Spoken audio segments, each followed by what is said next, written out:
keep running away. That's ridiculous. Bang, bang, bang, and run away, run away. So we only won 2 battles. We didn't win, we just refused to lose. King George is fighting France and Spain. He's got his hands full over here. And he's looking over his shoulder going, oh man, you guys are a pain in the butt. You want to be free? Go. Be free. Be independent. You're more trouble than you're worth. We didn't win. So, how did we win? Just all by ourselves? No. Somebody was loaning us money. Who do you think would loan us money? You think maybe France and Spain? Wait a minute. You hate the king too? Here's money. Go buy guns. You can help us fight the king. There'll be 3 of us now instead of just 2. So France and Spain loaned us all this money. The end of the American Revolution. Okay, Treaty of Paris. Fighting is over. Wait a minute. Do you think that France and Spain want their money back? How many people except mom and dad are going to loan us money and not ask for the money back? So France and Spain, it's like, come on guys, pay up. So according to the Articles of Confederation, Washington could ask, couldn't demand, and everybody's supposed to pay their fair share. And Virginia went, we'll catch you next month. We're busy growing tobacco right now. We're trying to build up Virginia. And nobody was putting in their fair share.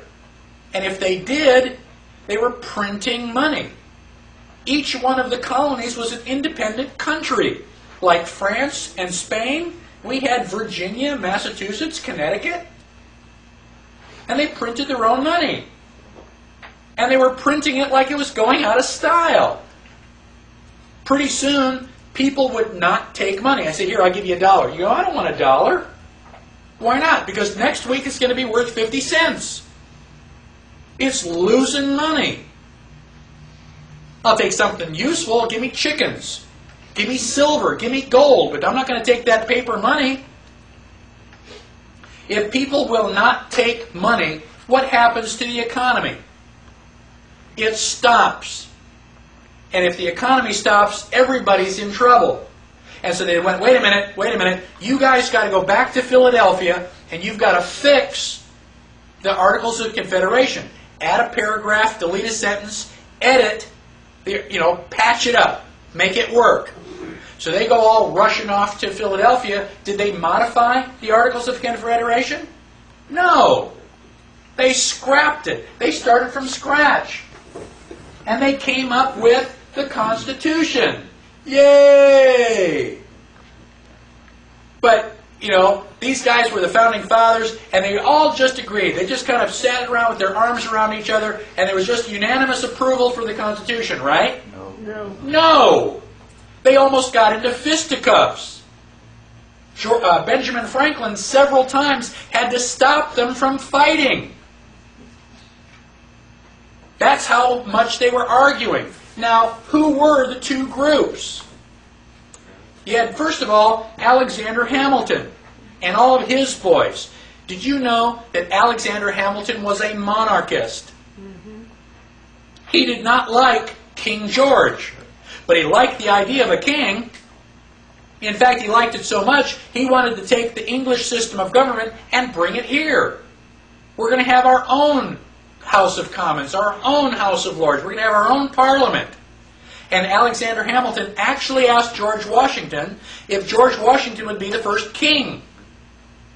Fortunately for us, King Washington. George Washington said no. Luckily, now, they went into Philadelphia, and Alexander Hamilton and his boys, they came in with a whole new document. And they said, well, I think we can get this one passed. Now, there are 2 forms of government. On page 13, we look at the definition of federal. Federal is of or pertaining to a compact or league, especially a league between nations or states. It's a club. Now, let's look at national. of, pertaining to, or maintained by a nation as an organized whole or independent unit. So a national government is one. A federal government is many. If we talk about the United States, we are talking about a national government. At the early stages of our country, we talked about these United States. These meaning plural. We don't use that anymore. Why not? So you got a federal government versus a national government. Now, Alexander Hamilton wanted a national government. He wanted a strong central government. And he wrote the Constitution, or helped write the Constitution, to establish a strong central government. Do you think the people would have voted for that? No. We just had a war against King George. We just got rid of a strong central government. Why would I want another one? So Alexander Hamilton knew that people would never vote for a national government. So he called himself and his group the Federalists. Isn't that great? That's like dog and cat. So he just named his group the Federalists. But he was really a nationalist.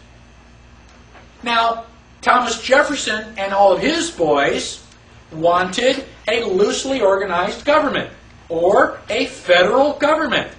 Thomas Jefferson was a Federalist. Well, wait a minute, you can't use that name because Alexander Hamilton's already got that name. So Alexander Hamilton jumped in. He says, okay, you guys can be the anti-Federalists. If you're an anti-Federalist, does it sound like you're in favor of a loosely organized group or against it? So before the Constitution was even written, our politicians were already lying to us. Now, if you go to... Now, Alexander Hamilton, James Madison, and John Jay wrote newspaper articles. They were basically editorials, trying to convince people to ratify the Constitution, because we think it's such a great idea.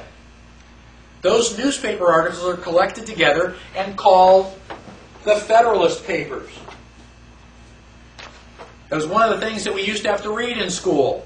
Now I've never even heard people don't even know what they are. There's another book known as the Anti-Federalist Papers.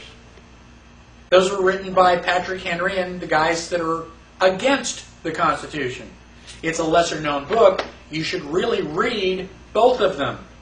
People say, well, we don't know what the Founding Fathers were really thinking. Baloney! We know exactly what they were thinking. They wrote it down. You just have to read it. The politicians say, no, we don't know what they were thinking. We have no idea what they said. So you'll just have to take our word for it. Okay. So let's read a little bit what they said. Alexander Hamilton wrote in Federalist Paper number 9, the definition of a Confederate Republic seems simply to be an assemblage of societies, or an association of two or more states into one state. The extent, modifications, and objects of the federal authority are mere matters of discretion. Like, don't worry your pretty little head about it. Right? So long as the separate organizations of the members be not abolished, so long as it exists by a constitutional necessity for local purposes, though it should be in perfect subordination to the general authority of the Union, it would still be, in fact and in theory, an association of states, or a confederacy. This fully corresponds in every rational import of the term with the idea of a federal government. So he's twisting the words around to say, no, it's really a federal government because we didn't erase all the lines. Patrick Henry wrote in 1788, the fate of this question and America may depend on this.